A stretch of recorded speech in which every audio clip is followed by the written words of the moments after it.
Might as well vlog from here rather than the mall. Anyway, the more I go travel vlogging, the more ideas I'll get up.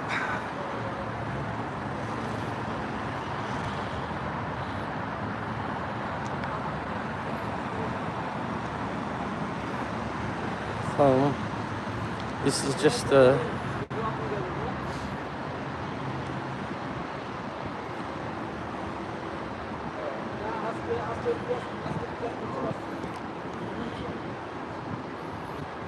just going for a walk.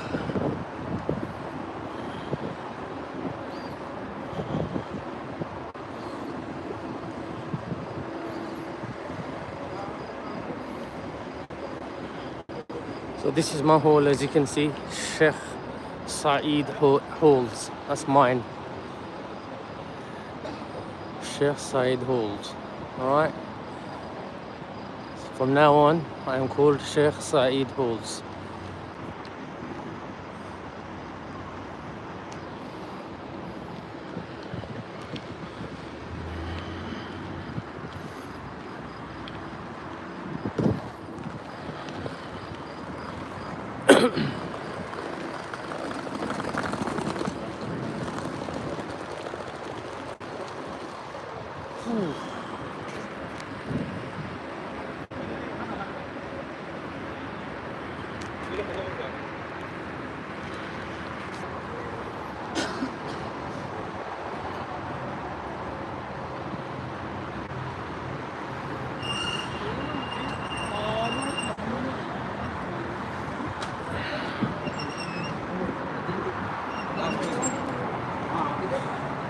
I've been traveling, no sleeping, I'm tired. When I'm abroad, I like to sleep less and make the most of every second that I got. What's the point in spending more than half an hour in your hotel room? There's no point. So, yeah, show you.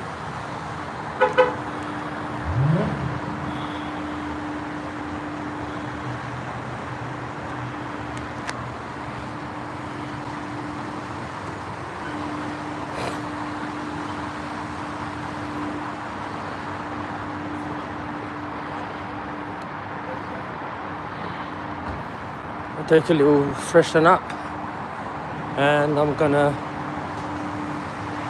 what do you call it, sit down, chill out with some friends. I'm gonna chill out with some friends. Where was that place? I think Park Place there. I'm gonna be right up there somewhere, or was it one of the two? I'm gonna go somewhere up there, and my last day here, then off to the next. The nomadic traveler.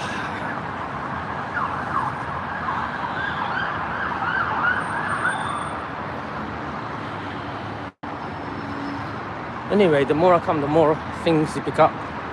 What to bring, what not to bring, what devices to bring, and yeah, I need to make more.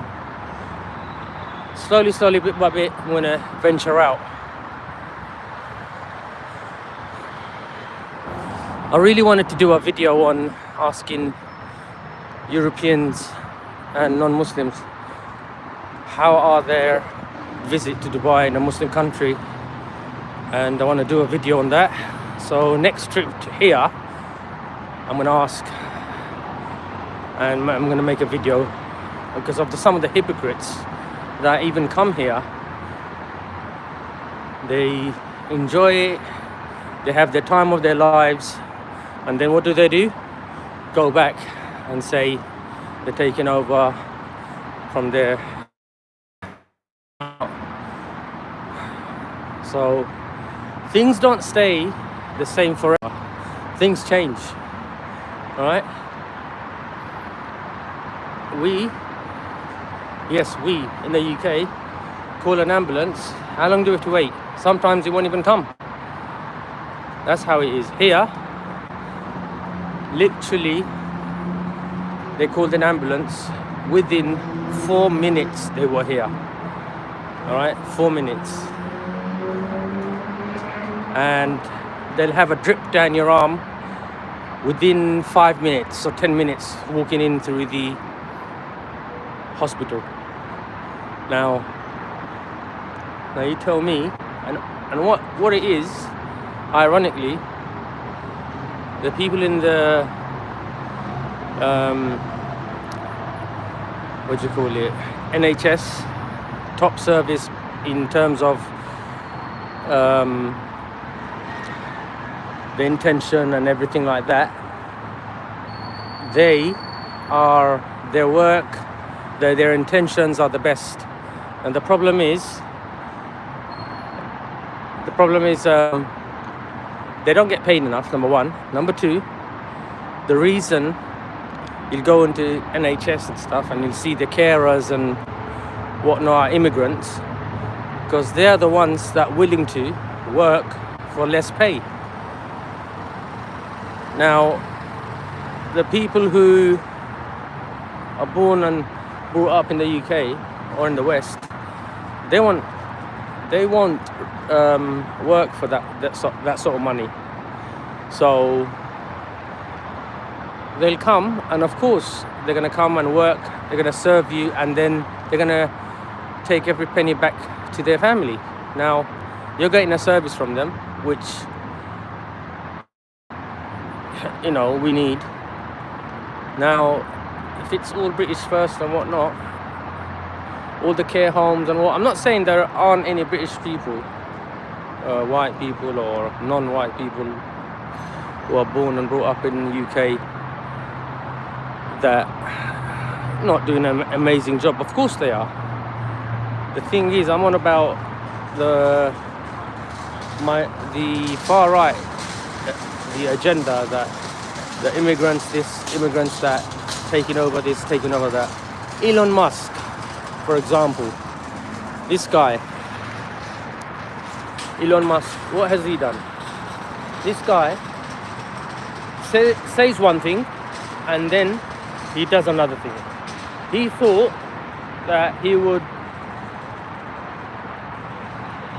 jump on the bandwagon of Trump, America first and immigrants out, and then he realized, as soon as he got his foot through the door, what did he do?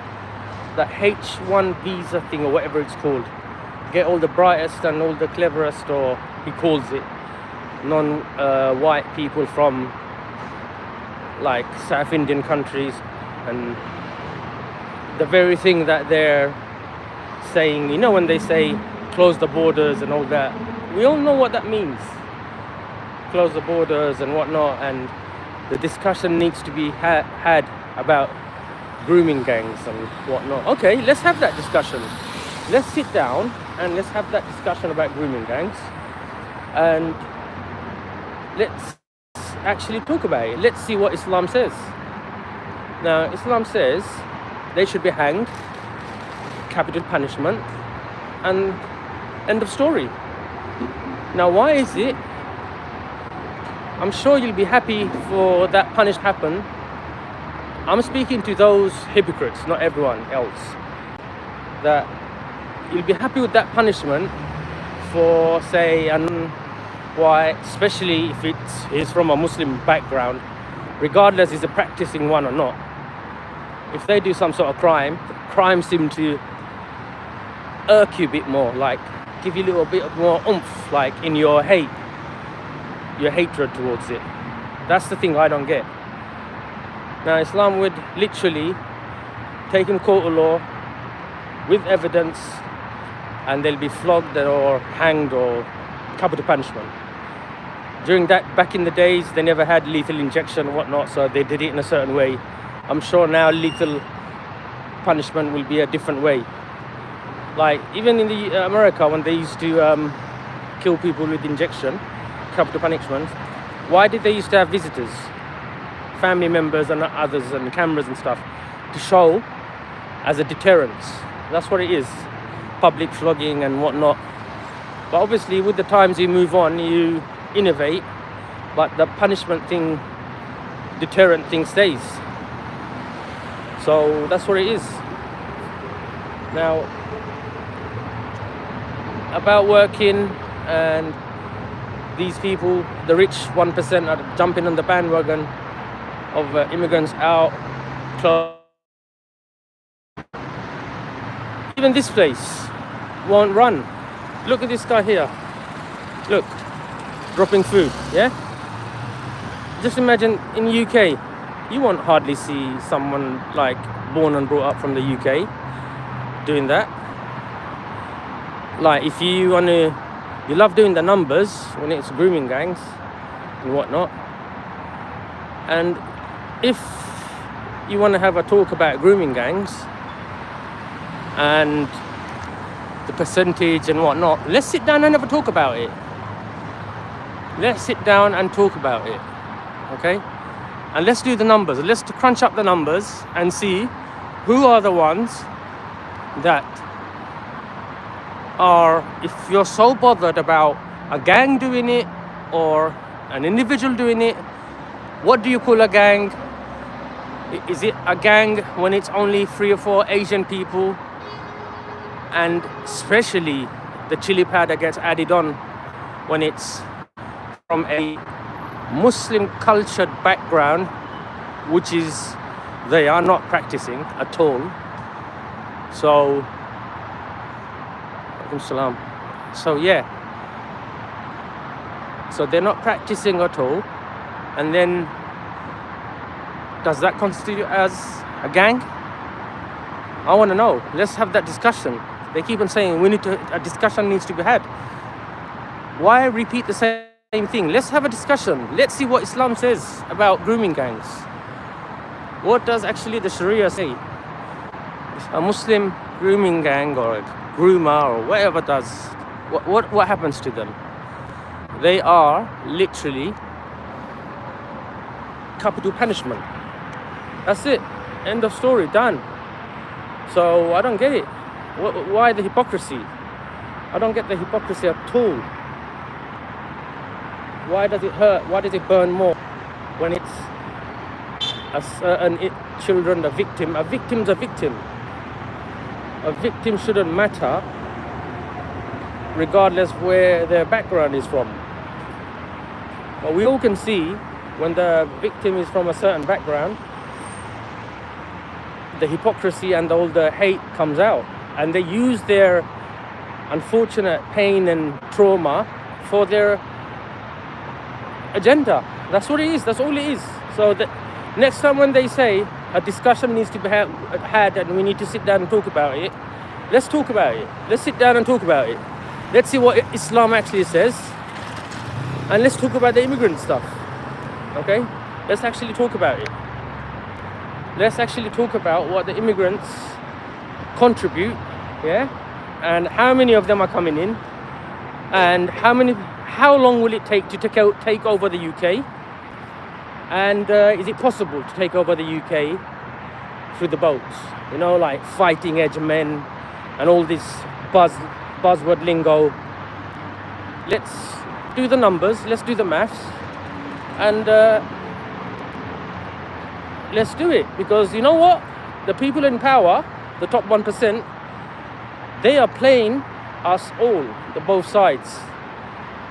They're playing us off each other because, number one, they need them, okay? They need the cheap labour and stuff, because the British people born and brought up in the UK, they won't get out of bed minimum 15, 20 pound an hour.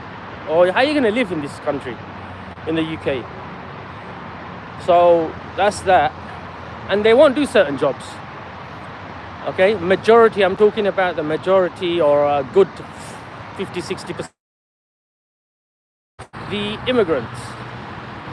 Now, when an immigrant, and he happens to be from a Muslim background, and they do some sort of crime, he should be punished. No one is saying no, and no one is protecting them. Because blatantly in the Quran it says, stand on truth even if it goes against you and your kin. And there's certain verses about protecting your brother's sins and whatnot. It's a general statement which people take out of context. You need to ask how it works. What does that mean? Not like, oh, there's a grooming gang going around in the corner somewhere and you hide it. No, that's not the case. In Islam, you're not even allowed to touch a woman's hand, let alone groom them and whatnot. So let's have a discussion and let's talk about this and punch in the numbers, and let's see who is doing what and which. Is it to do with ethnicity or what, or is it to do with religion? Elon Musk and Douglas Murray and Tommy Robinson and all them lot. Yeah, let's see.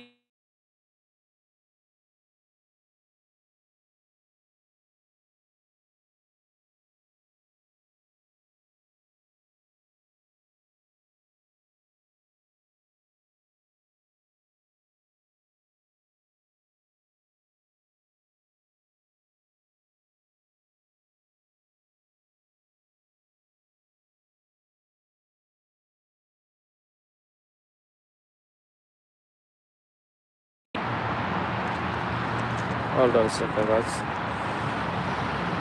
Anyway, I'm gonna go live in a bit again, the last day, and yeah, need to talk about this. I wanted to get it out of my chest. So take care, people.